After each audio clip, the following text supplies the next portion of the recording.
driving licence নথকা সকলৰ বাবে ভাল খবৰ এতিয়াৰে পৰা ঘৰতে পৰীক্ষা দি লাভ কৰিব পাৰিব ড্ৰাইভিং লাইসেন্স ঘৰত বহি কৰিব পাৰিব ড্ৰাইভিং লাইসেন্সৰ সকলো কাম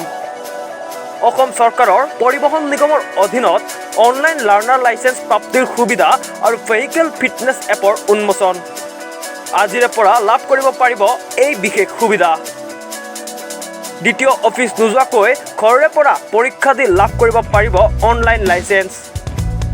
ড্ৰাইভিং লাইসেন্সৰ বাবে ঘৰৰ পৰাই মোবাইলতে কৰিব পাৰিব আবেদন যিকোনো জিলা পৰিবহণ কাৰ্যালয়তে বাহনৰ ফিটনেছ প্ৰমাণপত্ৰ নৱীকৰণ কৰিব পাৰিব অসমত পঞ্জীয়ন কৰা যান বাহনৰ ফিটনেছ প্ৰমাণপত্ৰ নৱীকৰণৰ বাবে লোৱা হৈছে এই ব্যৱস্থা সাধাৰণ মানুহে কোনো দালাল শ্ৰেণীৰ জৰিয়তে লাইসেন্সৰ কাম কৰিব নালাগে তাৰ বাবে এই বিশেষ সুবিধা কৰা হৈছে